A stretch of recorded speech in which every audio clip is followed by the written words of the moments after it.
Over the last 8 years, I've been through a lot. At 16, I was diagnosed with cancer. At 17, I started this business. At 20, I became an arrogant asshole with money. And at 22, life humbled me. But now, at 24 years old, I just sold my business for millions of dollars. It's been a crazy ride from the first day that I thought about selling to the day that the money hit my bank account. So, in this video, I want to break down exactly what the business actually was, why I decided to sell it, how the whole process unfolded, what I learned along the way, and what's next for me as an entrepreneur. So let's get into it. So for any of you that don't know, the business that I'm talking about is Solution Media. And that business is an influencer marketing agency that specifically focuses on helping gaming, tech, entertainment, finance, and AI and SaaS companies deliver results and run influencer marketing campaigns. I've been running this business now for just under 7.5 years, launching it when I was 16 years old in 2018, fighting from a cancer ward, and I've grown that to a global influencer marketing agency that does around $4 to $5 million a year in revenue. This business was specifically special because we became a dominant force in our specific niches, in the gaming space, in the tech space, in the entertainment space. We niched down and served that space and became really good at it. And on the other hand, we actually also exclusively managed a lot of the biggest influencers in the world, with the world's biggest Photoshop creator, the world's biggest Rainbow Six Siege creator. A lot of the top creators in their respective niches were signed with our company. So we had a really diverse and dominant talent base and serviced billion-dollar brands in our set niches. And I absolutely love running the business, and I've been building this now for 7.5 years. But if I felt this way, you're probably wondering, why did I go about getting my business acquired and ultimately selling my company? Well, there were a few reasons. Firstly, of course, my internal ones, and then also a few external market factors that were in play when I made this decision to go around selling my business. So the internal reason was I've been building this business alone as a solo founder for 7.5 years now. And that journey is incredibly lonely. And whilst I have a team who support me, who build with me, from a leadership and a vision perspective, I've been building this and doing this alone. And part of me kind of wished that I built this business with a co-founder. Part of me kind of wished that I built this business with someone who is on a similar competency level to me, complemented my skills, and was really driving forward that vision and growth and all in on the company. And I sold to a business that has that, and they have a fantastic leadership team who are working together towards that vision that I can kind of bring my business into and help exponentially grow it. Alongside this, a lot of you guys don't know that my overall ambition as an entrepreneur isn't to do influencer marketing, isn't to be a marketing agency owner. I'm 24, right? So this is a very good vehicle for me to be in right now. But I actually want to be a tech entrepreneur, Silicon Valley type stuff, where I'm building a big business with a much larger team that is doing very impactful and big work. I'm talking about, millions a year in revenue. I'm talking about multiple millions, hundreds of millions, potentially even more in revenue. And that's the scale I want to get to. But I've kind of hit a knowledge gap, in my opinion. I've built a business and a marketing agency to just under 20 people,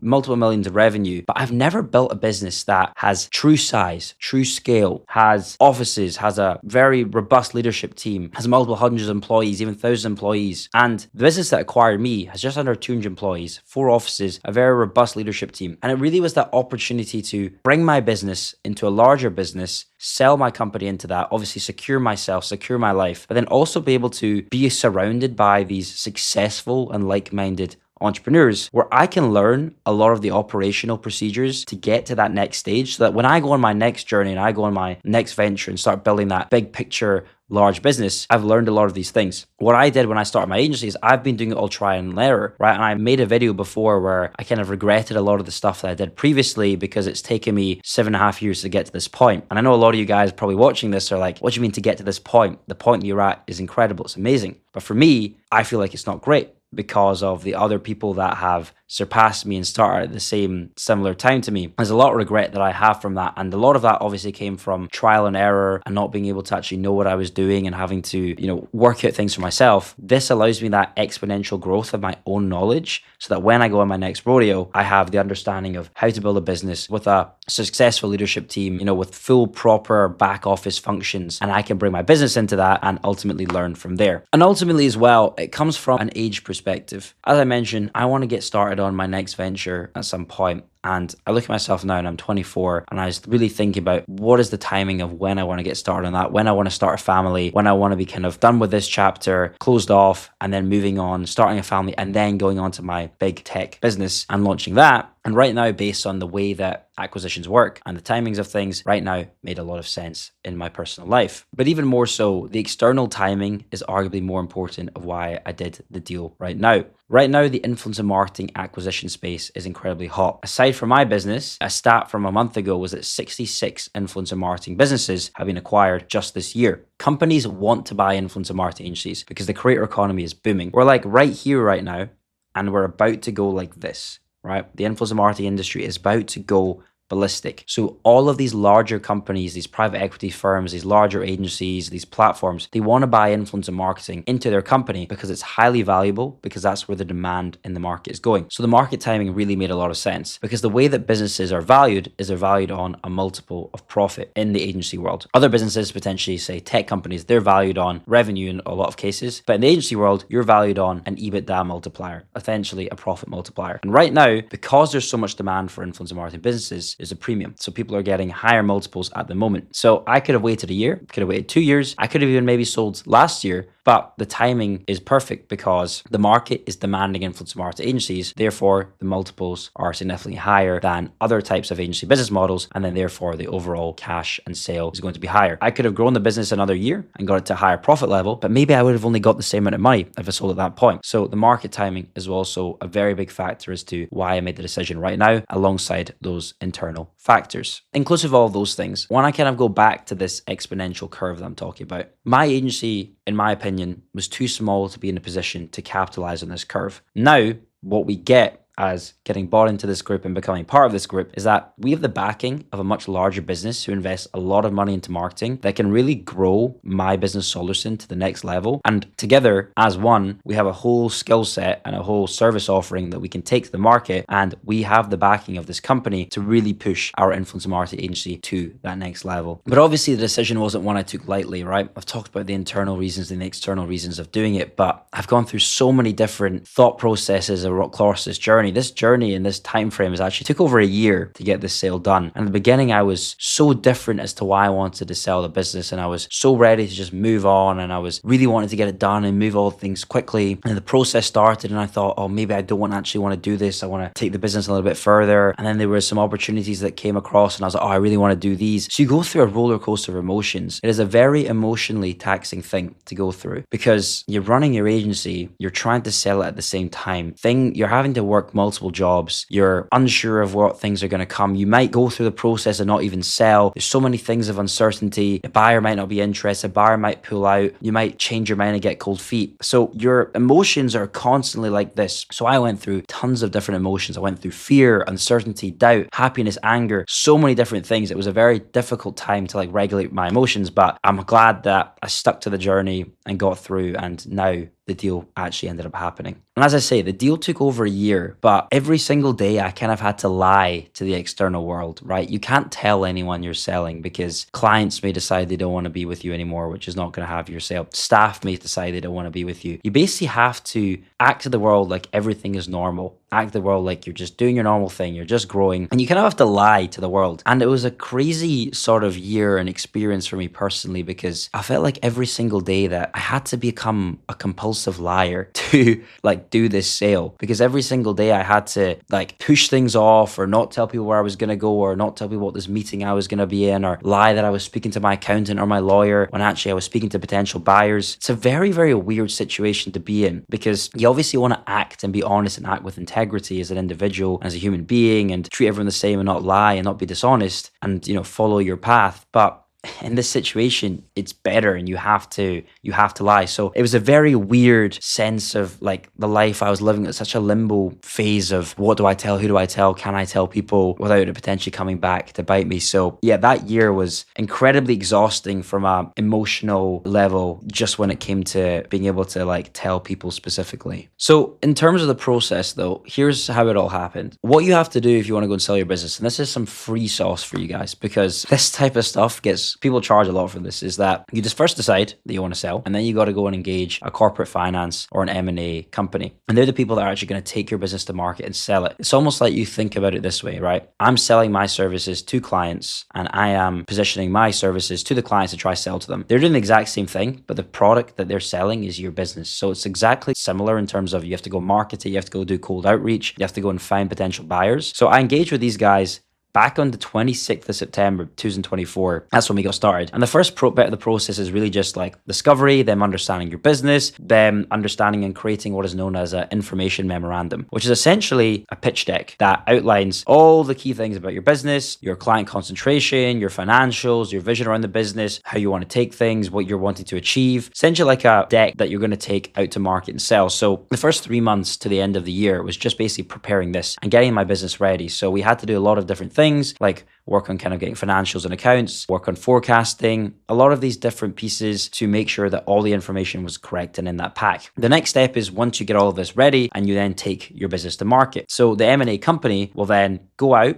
and they'll find potential buyers that are either in their network or they'll put it on sites. They will go directly to people and they will essentially ask them, do you want to see this information memorandum? And then that's where buyers take a look at it. If they're interested, they take a look and then they engage in conversation with you, the seller, to see if they're interested in putting forward an offer. So we went through that process. We engaged with a lot of different buyers. I think my M&A company would have reached out to over 100 people. And it's just like anything. You reach out to leads and it all comes through a funnel. You have some you reach out to, they're not interested or they don't come back to you. Then it comes down to those who you book an appointment with, to then those who put a proposal together. So it's that same sort of process as doing anything within business. So I had a lot of conversations with various people, companies in Sweden, the UK, companies in the Middle East, US, loads of different people that I spoke to. And then after that process of people having these conversations and getting interested, and maybe you share more information, you then go to a stage where you get what is known as letters of intent. So these are essentially non-binding offers where he'll put forward, we want to make an offer to buy your company. Here's what we're proposing on the terms. But at this point, it's non-binding because at this point, like anyone can back out. So we got a number of different letters of intent from various different businesses. And then we kind of had conversations with those businesses. And then what you do is you enter a period of exclusivity with one single buyer. So we went through that process with a number of different offers, and then we decided on going to exclusivity with the person who bought my company, an agency called Journey Further, which is a performance marketing agency who are one of the biggest performance marketing agencies, well, one of the biggest independent performance marketing agencies in the UK. I met the CEO, Robin, back in February of 2025. Really resonated with him. He has a very similar story when it comes to coming from hardships to building into a successful business. He's a very competent individual. He sold a previous business. He's got a very, very successful leadership team, a really good company culture, very good structure. Their business really spoke to me and resonated with me, despite it not actually being the number one offer. So there's that to consider. You're going to get offers that, are going to be in varying sort of depth, or some are going to be better than others, but you have to sell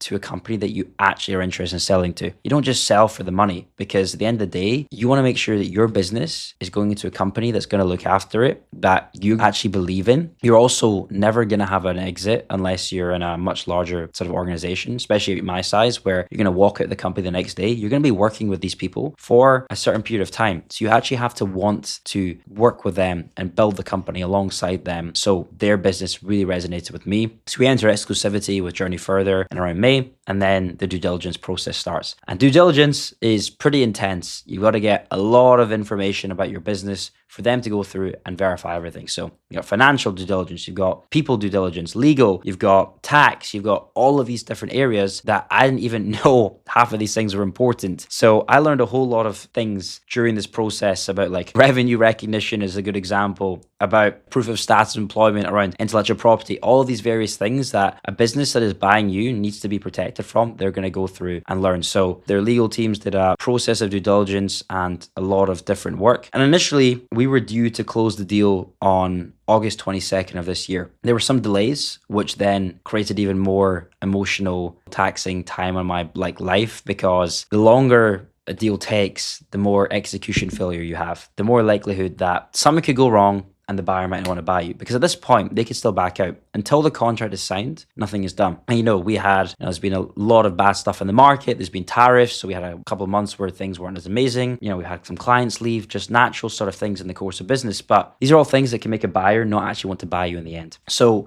the longer a deal takes, the more opportunity for that stuff to happen. So the deal was delayed from the August 22nd to September 30th. So we had an extra 6 weeks of having to kind of go through the process, which, when I got the news that it was delayed, it was pretty crushing, to be honest, because I've been working on this for 11 months, and I was every single day towards August 22nd, I was, getting to that point of where this weight could be lifted off my shoulders. I could tell people I wasn't going to have to be working 2 different jobs at one time in theory, and then these got delayed and the process went on and things just had to happen, and we still had negotiations and contracts, everything to do. And then yeah, we finally ended up actually selling the business on October 1st 2025 was the day that the contract got signed, after over a year of intense work on making sure your business operates. You know, you have to have business running and growing and operating correctly. Obviously, creating my YouTube content and running my other stuff, doing this due diligence and selling process, and then also personally having to act normal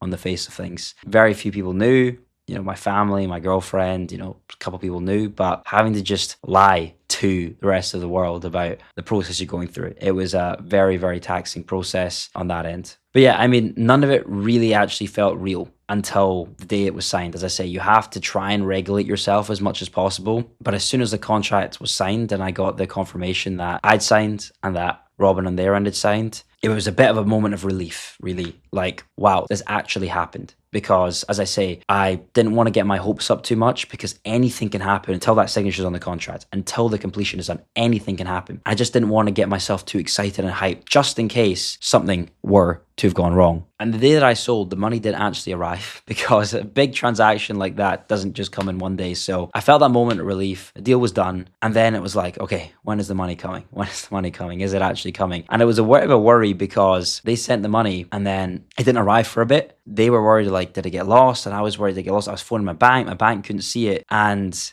then I remember on October the 2nd, I was sitting there eating this little yogurt thing at lunch, and I just happened to randomly open my bank, because this bank account doesn't give me notifications. And then the money was there in my account. And I was like, whoa, I literally went back like this on my chair, because I'd never seen that amount of money in a single line item, like in a single personal bank account. And yeah, it was just like a sense of shock of like, wow, this has actually now happened. It wasn't really about the fact that, wow, I'm now super rich because I've already, you know, been successful and made a good lot of money in my time. It was about the fact that this thing that I've been working on so hard for 7.5 years has actually become something. I've kind of completed the mission. Almost. It's that completion of mission. As soon as the money came, like, I phoned my parents. My girlfriend was with me. She was kind of filming me and stuff, filming my reaction, and, you know, talked to my parents and went through it. And yeah, it was a sense of just like, wow, this is done. But the funny thing is that didn't last very long. And people told me who've sold, like, it's not going to last very long. You know, I felt pretty amazing. About 4 hours. And then it just kind of felt like normal and like, okay, well, back to work. You know, it's now just kind of, let's just get on. Now I've got to tell people, now I've got to tell my team, now I've got to start going through this communications and integration plan. So yeah, it felt like surreal for 4 hours, and then now it just feels normal. I don't even think about it. I don't even check the account anymore. I don't even remember about this happening. So it's a really, really weird feeling to go through but I think I've kind of trained myself to sort of, you know, not get too tied up in the fact that sort of money's there and whatnot. But aside from all that, the most nostalgic and frightening part really is just reflecting on everything that's happened and thinking about what I've learned and actually what is next. So what building, scaling, and exiting a business, the number one thing that it taught me is that you kind of have two options. You build a business to make a lot of cash flow and have a lifestyle business where you're not going to have a massive team, not going to have massive overheads, and you're going to make a lot of money every single month and you're going to be happy. Or you can build a business for enterprise value.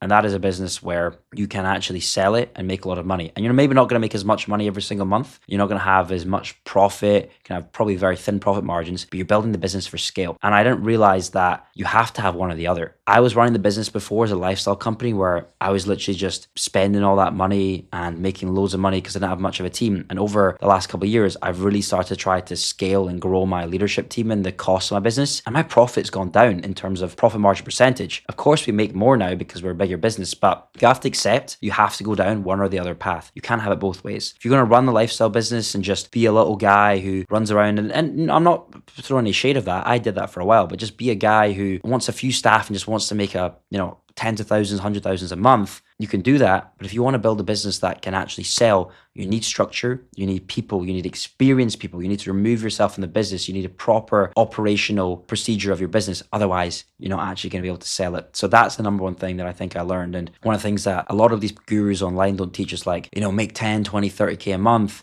and then just go live your life, travel, be a nomad, have a really small team, only work 4 3 hours a day. It's not how it is. The guys who run this business, their business is worth multiple 8 figures. Robin previously sold his business for 8 figures, and they're working hard. They're building a really business of value and scale and enterprise value. I mean, if you want that big number at the end, if you want that really successful thing of scale, you've got to do it that way. It's the only way it works. And really, if I was to go back and do it all over again, I would do things a lot differently. I had those 3-4 years, actually probably the first 5 years of my business, where I ran it like a lifestyle business, where I didn't really care. I was making good cash. More money was going in than going out. I didn't really look at the numbers. I would do it all very, very differently. And I'm super grateful for this experience, because now I know that I need to get control of my numbers right from day one. I need to be tracking my numbers. I wasn't tracking sales volume, sales pipeline. I wasn't tracking any of this stuff. It was literally just money in, less money out. That's good. You cannot do that. Right? You need to be granular and know about all the KPIs and metrics of your business. So starting again and starting my next business, I'm going to get an experienced team in early on that are going to build with me and build to that stage so we can grow faster. And we're going to get all the systems and the tracking metrics in place. That is the number one change that I would make. We didn't make that change until about 2 years ago. And when we made that change, our business is growing massively. So I will definitely not be doing the way that I did it again. And now to answer the question of what you're all thinking, what is now next for Suhit? What am I going to do next? Well, I'm with the business for a while. As I mentioned, you will never have an exit with my size of company where you just walk out the business. And that's fine with me. I really want to be with Journey further. I like the company. I like the values. I want to grow Solderson. So I'm going to be here growing Solderson under this new arm with the new opportunity for exponential growth. Aside from that, I'm going to be building my personal brand, building my YouTube, and also, of course, using this capital to multiply my wealth, making investments, doing different sort of things, growing my personal brand, starting side hustles and different things like that are going to obviously help me multiply my wealth whilst I'm still building Solderson alongside Journey further. My main thing for sure is going to be the personal brand. There's going to be a lot more videos. I'm going to do a lot more lifestyle vlog, day in the life, behind the diary style content, because that's really what I'm interested in and what I want to go down and scale up. So that's going to be a huge focus of mine alongside building Solderson. And then I'm going to be in the background planning that big thing next. What is that really big business of scale? What is that big tech, SaaS, AI company that I can then go on to and start at some point in the future? So that's really what I'm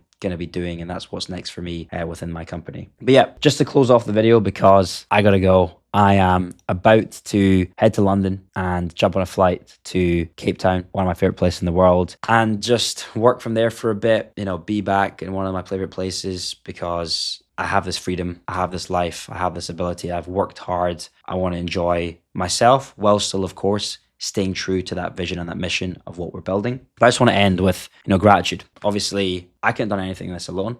I'm one guy, I'm the leader of the business, I get all the cred, but it's my clients, it's my team, it's the influencers, all the people that have supported me on the way that really have helped build this. So I'm just super grateful for every single person, even the mistakes that I made on the way, even the bad employees, even the bad advisors, the bad advice that I got. All of these people have been super valuable to my learning opportunity to get me to the place that I am now, to the point now where I've sold the business for millions. And yeah, building this business has massively changed my life. And it's really not about the money. It's about just who I've become as an individual and as a person. That disciplined individual that works harder than the rest, that knows that no matter what, I'm going to be successful. And no matter what I do, it's not about the amount of money I made off this exit. It's that individual that I've turned to become. That cancer patient who was thinking everything was terrible, who was worried about what was to come and what was to come next, has completely switched his life around and has become this individual that knows how to be successful, has built a business, has built a team, can hold themselves in the world now. And no matter what I'm going to do, I know I'm going to be successful. So that's the real benefit that I've had from building this business. And yeah,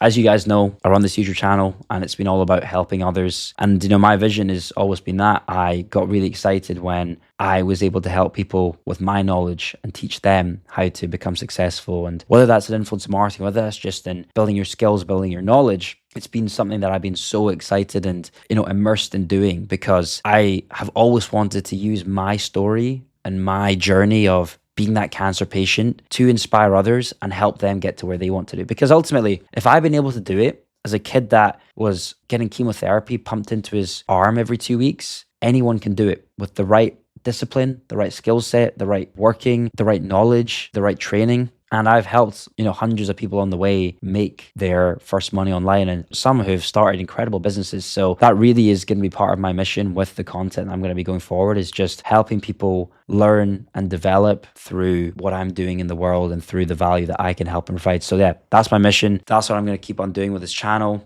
Content is going to change. I'm not really going to be doing too much of the sitting there and talking heads and influencer marketing, middleman specific stuff, but it's going to be more sort of value based, how you guys can develop the skills that I learned to become a competent individual that can change your life, build a business, and then ultimately make a lot of money at the end. So yeah, thanks so much for watching, guys. If you have questions about selling a business, feel free to drop them in the comments, and I look forward to seeing you guys in the next video.